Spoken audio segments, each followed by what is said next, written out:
Olá, está começando mais um Recorte Jurídico, edição mais do que especial. Nós realizamos um dos maiores eventos jurídicos, que foi os escritórios mais citados de 2025, e agora, do início de 2026, estamos tendo a oportunidade de conhecer um pouco melhor as pessoas que participaram desse projeto, que saíram na nossa revista tão aclamada.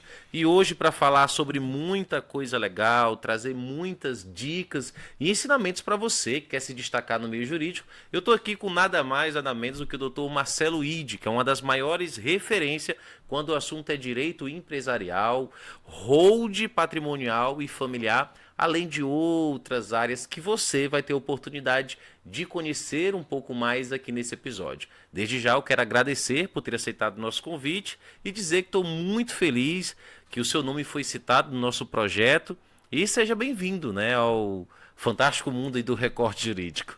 Ah, eu que lhe agradeço aí. É sempre um prazer estar aqui com vocês, né, nesse ambiente maravilhoso, um network aí sem igual, uma estrutura técnica de gravação, filmagem aqui ímpar, né? Tá de parabéns toda a equipe aí do Recorte Jurídico. Nós que ficamos felizes, aproveito para agradecer em nome de toda a equipe.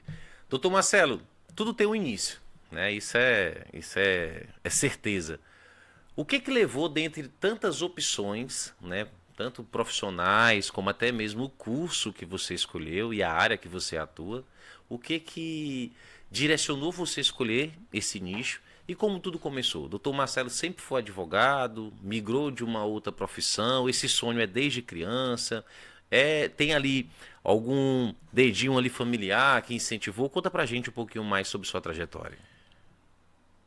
A atuação no direito empresarial em si, ela veio puxado por minha esposa. Foi minha esposa que realmente botou o dedo ali e disse, olha, fruto dos amigos que a gente tem, dos ambientes que a gente circula, né? As pessoas sempre procuravam consultar comigo alguma coisa, pediam uma opinião, e aí sempre uma atuação de âmbito empresarial, e aí foi por aí que a gente migrou nessa área, mas o ambiente do direito mesmo, a gente iniciou na área trabalhista, né?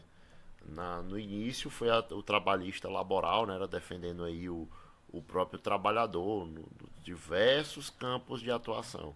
E aí foram muitos processos, não só em Teresina, né, em outros estados. Processo aí quando veio a autorização da OAB para fazer tráfego pago, a gente teve uma atuação em vários tribunais. Muitos tribunais a gente advogou com advogados parceiros, né, que tocavam o processo, às vezes faziam audiência. Audiências muitas vezes de acidente de trabalho, doença ocupacional, muitas vezes relacionado à hora extra, que é caminhoneiro, né, por exemplo. E aí, por aí a gente teve a oportunidade de ter um network com grandes professores, juízes do trabalho que são auxiliares dos ministros do TST, né, que fazem aí cursos excelentes. E aí nesse ambiente de network a gente teve uma tendência natural de migrar para a advocacia empresarial trabalhista, fazendo as defesas das empresas. E com o andar da carruagem, né, fruto de clientes que já tinham processos históricos, processos aí de 20 anos de demanda trabalhista, às vezes uma execução de 20 anos. E aí a gente teve que migrar para o universo da holding, né? Então a holding hoje, tanto a holding quanto o compliance, desde já tem uns 3 anos que é a principal atividade do escritório, que a gente vem procurando fazer esses planejamentos, né? Separar o que é patrimônio de empresa, patrimônio de família, de patrimônio pessoal do sócio. E aí, junto com as contabilidades, a gente procura organizar isso, porque muitas vezes acontece que nem o capital social da empresa ele é integralizado, né? Nem quando é com dinheiro, nem quando é com imóvel ou outro tipo de patrimônio. Às vezes o próprio empreendedor não sabe o que é isso, essa parte burocrática, ele bota para trás, deixa pelo tapete, né? E só vai se alertar quando o problema vem. Às vezes um bloqueio de conta judicial, ou a necessidade de uma compensação tributária, ou quando vai vender um grande imóvel que ele comprou há anos atrás e se valorizou com o tempo. E aí ele abre o olho para o tamanho do imposto que ele vai pagar nessa venda, de uma incorporação imobiliária. Então, às vezes, a gente passou por uma situação em que o empreendedor ele ia perder quase 40% entre encargos gerais, né? Tributos ou despesas cartorárias na venda de um imóvel que ele comprou há 20 anos atrás e valorizou e aí ele deixou ele na pessoa física, né? Foi uma situação que a gente teve um êxito muito positivo, conseguiu aí reverter essa situação, teve a migração para uma hold, enfim, são N situações que acontecem e hoje a gente está aí nesse caminho. Excelente. O termo hold, eu percebo que nos últimos anos vem crescendo bastante, né? Algumas pessoas até demonstram interesse em conhecer um pouco mais. Mas existe uma grande parcela ali da população e até mesmo empresários que ainda não entendem a fundo o que que significa. Você poderia explicar para a gente, de uma maneira mais pedagógica, o que que seria hold e quais os benefícios de você ter esse modelo instalado, por exemplo, nos seus negócios? A holding, a palavra holding é uma palavra americanizada que ela trata de gestão de outra empresa. Então, é como se fosse uma empresa que ela tem uma atividade fictícia, né? Diferente de um posto de gasolina que ele tem uma atividade própria. Sim, A sim. atividade fim do posto de gasolina é vender o combustível. Sim, sim. A atividade fim da holding é gerir outras empresas. Então, ela foi muito conhecida como uma empresa que ela é como se fosse um centro de custo para gerenciar outras empresas. Mas nem sempre ela é para gerenciar propriamente dito. Às vezes ela é só para guardar um patrimônio e aí ela pode ser uma holding de natureza, uma holding de participações ou uma holding familiar. Quando ela é de participações, ela vai poder ter as variações. Ela pode ser uma holding de um grupo rural, ela pode ser uma holding propriamente de participações em outras empresas, né? Às vezes o dono daquela empresa ele é sócio em diversas outras empresas, né? Sim. E aí são empresas de vários segmentos diferentes. Às vezes ele tem atividades agrícolas, tem atividades em postos de combustível, atividades que vão ser construção civil, atividades no ramo de restaurante. E o ideal é que esses patrimônios sejam organizados para que, por exemplo, uma dívida tributária dos postos de gasolina não afetem, né, uma execução, por exemplo, lá na holding dele rural, lá no patrimônio rural dele, do compêndio rural. Então a holding ela começa a ter ela é uma estratégia para que possa organizar os patrimônios, possa ter uma proteção patrimonial, e aí a gente não pode utilizar a expressão blindagem patrimonial, né? Porque isso se confunde aí com se furtar de suas responsabilidades. Então ela tem uma proteção patrimonial e ela também tem uma consequência que vai alcançar aí a sucessão familiar, a sucessão do patrimônio, né? Então, ao invés da pessoa ter inúmeros problemas com inventários, como eu tenho lá no escritório pessoas Sim. que estão quase 30 anos e ainda não conseguiram resolver o problema do inventário por completo, né? Então, a holding ela vem evitar esse tipo de problema, porque você vai tratar de cotas e não de patrimônios, né? Então, você é dono de uma empresa que é dona de um patrimônio, né? Não necessariamente você vai ter ali ser o dono direto do patrimônio, por isso você não vai ser responsabilizado. Só que é muito comum a holding ser feita de forma errada ou maldosa. E isso configura crime. E, inclusive, você teve uma operação recente em São Paulo, em 2023. Diversas, mais de 100 pessoas foram presas aí por holdings que foram mal feitas. E o governo ele não vai entender que foi feito errado, não. Ele vai entender que foi feito na intenção de burlar ou de Sim. sonegar imposto. Então, assim, a estrutura de uma holding, ela não é para sonegar. Ela é para ter um planejamento, uma estratégia lícita, coerente, para você não pagar um imposto desnecessário, para você não ter um inventário sem necessidade, para você não sofrer, não ser vítima, né? Não sofrer um bloqueio patrimonial de uma dívida que não era daquela empresa, porque o certo é cada empresa resolver o problema da empresa que ela gerou aquele problema. Então, Sim. se por no caso no exemplo que eu falei, o posto de gasolina ele tem que ser responsável pelos problemas trabalhistas dele e não da fazenda, por exemplo. Excelente. A internet ela proporcionou para muitas pessoas a oportunidade de empreender, principalmente no digital, que muitas das vezes chega com uma forma muito rápida. A gente percebe que tem, por exemplo, alguns influenciadores que são, por exemplo, donos de marcas de suplementos. Ao mesmo tempo, é dono de uma loja ali de construção, uma loja de roupa, loja de artigos. Existe algum faturamento médio para já começar a se pensar em hold ou quem tem ali já no interesse, mesmo que as empresas ela esteja em seu período ali inicial, já deve começar a se preocupar em conhecer um pouco mais esse modelo? A gente não pode tratar de número para o faturamento, né? Receita corrente, no aspecto de Uhum. receita corrente, e nem pode tratar de número de patrimônio, porque depende do objetivo. Então, às vezes o patrimônio é pequeno, mas você quer evitar um problema de inventário por conta da quantidade de filhos que você tem, da situação desses filhos, né? Então, se o problema é só esse, então pode ser que uma holding seja necessária e ou viável para você. A outra situação pode ser que o patrimônio nem seja grande, mas seja vasto, sejam vários lotes, sejam vários imóveis. Então, pode ser que o inventário seja importante para essa pessoa. A outra situação diz respeito à questão da reforma tributária.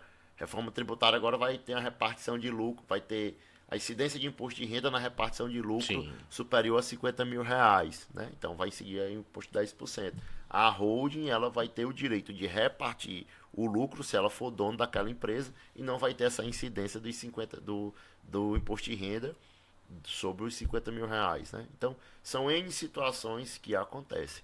Mas eu costumo trabalhar com holds, ser procurado por holds, de quem tem um patrimônio a partir de R$ 2 milhões em valor venal, em valor de venda. Às vezes a pessoa não tem um centavo no bolso, mas ela tem imóveis que valem R$ 2 milhões e que um dia serão vendidos e ela já quer evitar esse problema, né?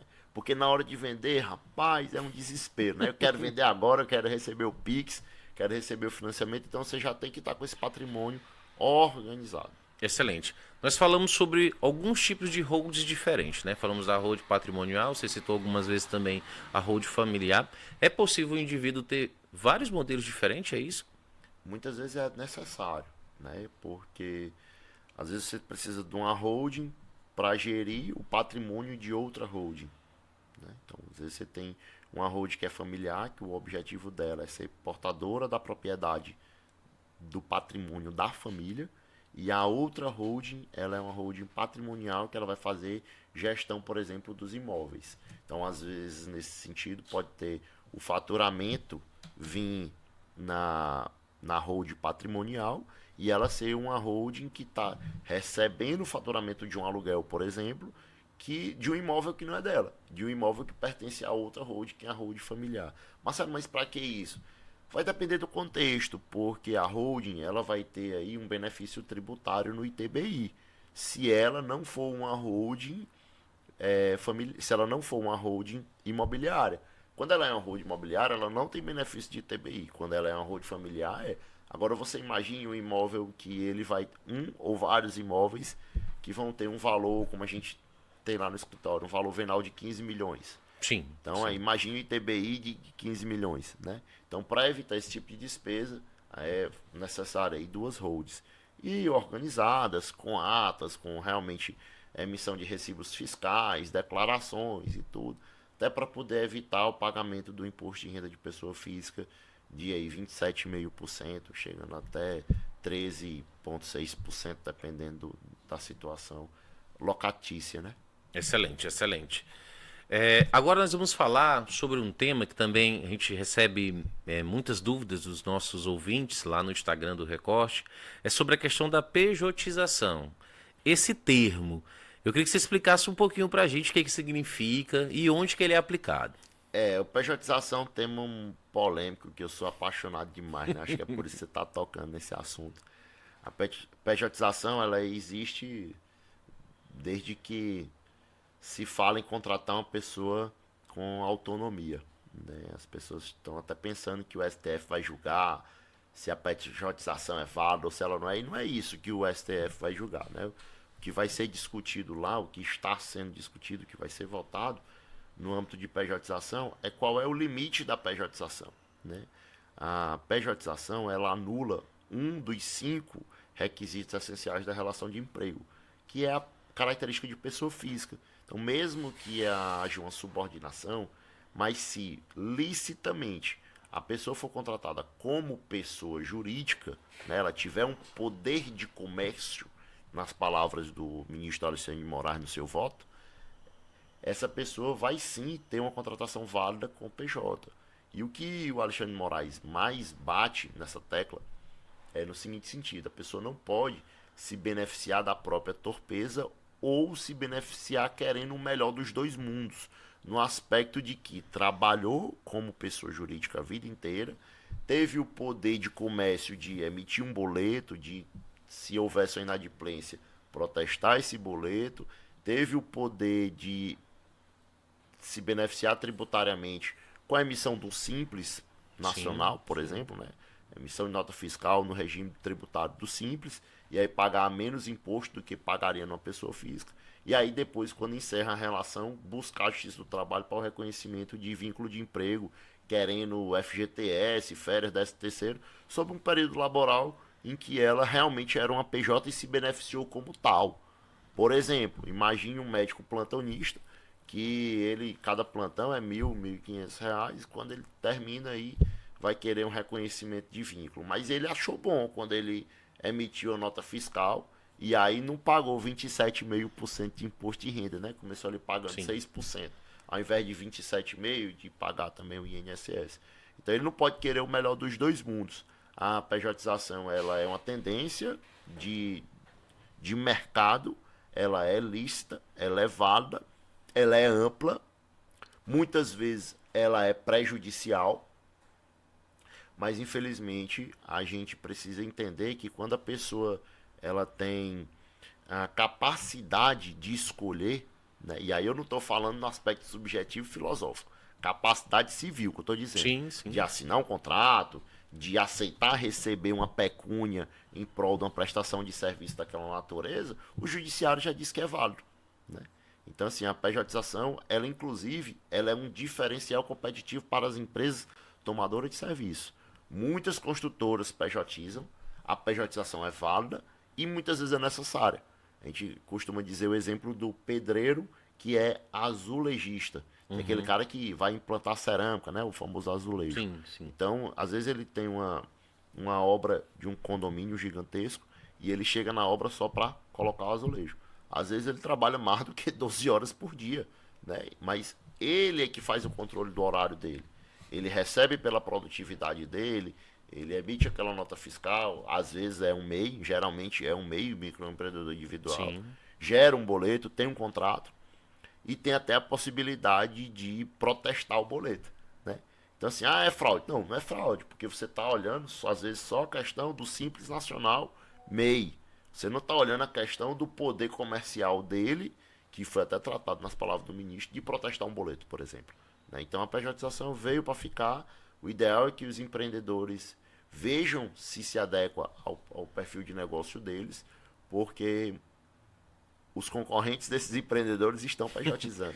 Ó, você falou que os concorrentes, né, é uma modalidade que está sendo bem aderida. Se você fosse citar alguns dos principais benefícios em escolher pejotizar, quais seriam eles? Para o empresário. É, para o empresário, ele tem a facilidade de comunicação na negociação.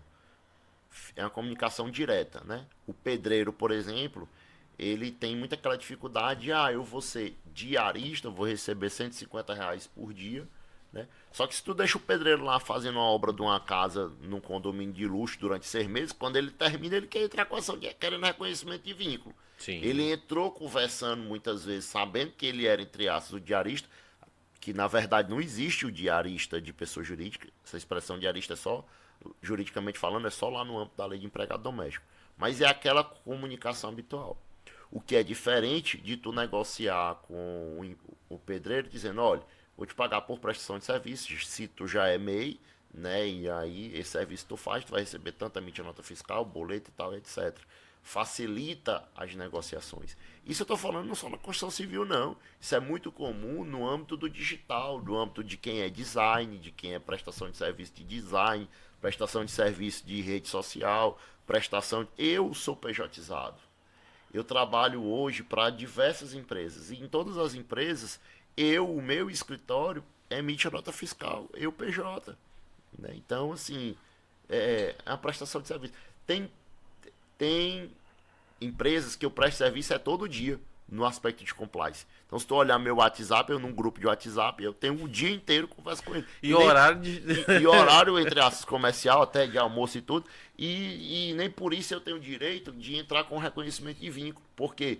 Porque eu tenho um contrato assinado como pessoa jurídica, meu escritório que é individual, eu tenho o poder de protestar um boleto, eu tenho o poder de executar o meu contrato, querendo a multa contratual se ele cancelar antecipado, eu tenho o poder de, se o meu boleto não for pago, protestar no cartório, eu tenho o poder de emitir a nota fiscal e não pagar imposto de renda de pessoa física pelo aquele valor que eu estou faturando, né? Então, isso é um benefício pro empresário que me contrata, porque ele consegue negociar comigo. Ele consegue negociar com a pessoa que ele está contratando, que é um trabalhador, não necessariamente precisa ser empregado, né? Porque o trabalhador é o gênero e o empregado Sim. é a espécie. Doutor, você falou a questão do design, né? A gente percebe que tem muito hoje profissionais que trabalham ali 2 turnos, né? Manhã e tarde de uma empresa, né? Fixo, com uma equipe de design. E às vezes à noite, né? Sobra tempo ali para ele fazer o que eles chamam de alguns freelance. Caso esse empregado, CLT, em outra empresa, queira prestar um serviço, né? Na modalidade pejotização, para uma empresa no horário da noite, isso seria possível ou não? É. Fora do horário de trabalho dele, ele pode fazer o que ele quiser, né? Fora do horário e do ambiente de trabalho dele, né? Ele tem total liberdade. O que isso a gente está falando sobre o trabalhador, né? Sim. Agora, aproveitando o gancho, sobre quem é o tomador do serviço, sobre quem contrata esse serviço, é importante observar que agora, com esse contexto de reforma tributária, que é muito mais do que a lei em si de reforma tributária, são as instruções normativas da Receita Federal, novas instruções normativas da Previdência Social, do Ministério do Trabalho, que tem um reflexo tributário. O empreendedor, ele tem que cada vez mais comprovar a despesa dele. Ele não pode mais sair pegando e mandando Pix à torta e à direita para as pessoas. Ah, é um Pix de R$ 300 aqui, é de um freelancer que foi lá fazer minha filmagem. É um Pix de R$ 500 de um freelancer que fez um trabalho para mim de rede social. E aí não, o contador vai saber bem essa linguagem que eu estou falando, né? E aí não tem como conciliar no balanço nem na DRE. Né? Não tem como justificar aquele pagamento que saiu da conta da pessoa jurídica. Então, assim, se isso acontecer, esse pagamento literalmente é um caixa 2, isso vai ter que ter uma incidência tributária alta e desnecessária para aquele empreendedor, para aquela empresa. Porque no caso de uma autuação, que agora vai ser eletrônica, né? Pelos domicílios eletrônicos, elas vêm agora na velocidade da luz, né? Não tem mais agora a figura do auditor indo, mas bater na porta da empresa, agora ela tá vindo agora eletronicamente, com cruzamento de dados, né, de Pix, agora vem, enfim. Essas despesas que estão sendo pagas por freelancer vão incidir contribuição previdenciária, 20%, vai incidir os 11% da contribuição previdenciária que era para ter descontado e não descontou, vai incidir os 5% do ISS que era para ter sido descontado e não descontou. Então, assim, o certo é, você vai ser empreendedor, vai contratar um freelancer, peça nota fiscal.